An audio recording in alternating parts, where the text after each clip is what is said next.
தமிழ்நாடு உலக முதலீட்டாளர்கள் மாநாடு 2024 வரும் ஜனவரி 7 மற்றும் 8 தேதிகளில் சென்னை ட்ரேட் சென்டரில் நடைபெற உள்ளது.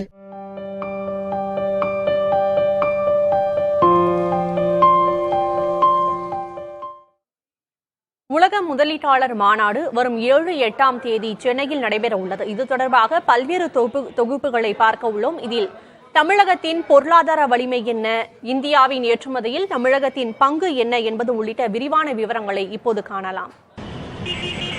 தமிழகத்தின் ஒட்டுமொத்த பொருளாதார மதிப்பு நடப்பு நிதியாண்டு இறுதியில் 28,30,000 கோடி ரூபாயாக இருக்கும் என மதிப்பிடப்பட்டுள்ளது.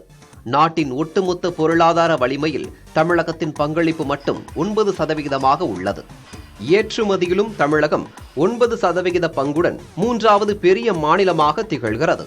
கடந்த ஆண்டில் ஏப்ரல் முதல் அக்டோபர் வரையிலான 7 மாதங்களில் $4.8 பில்லியன் மதிப்புக்கு மின்னணு பொருட்களை ஏற்றுமதி செய்துள்ளது.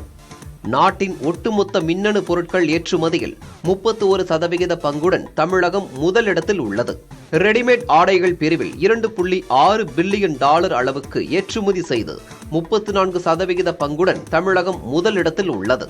$3.8 பில்லியன் மதிப்புக்கு வாகன ஏற்றுமதி செய்து நாட்டிலேயே முதலிடத்தில் தமிழகம் வகிக்கிறது. வாகன ஏற்றுமதியில் தமிழகத்தின் பங்கு 27% ஆகும். $1.01 பில்லியன் அளவுக்கு தோல் பொருட்களை ஏற்றுமதி செய்து நாட்டிலேயே முதலிடத்தில் தமிழகம் உள்ளது.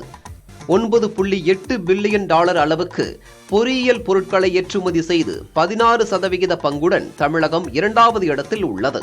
பருத்தி இழை கைத்தறி ஆடைகளை $1.2 பில்லியன் அளவுக்கு ஏற்றுமதி செய்து 18% பங்குடன் தமிழகம் 2வது இடத்தில் உள்ளது.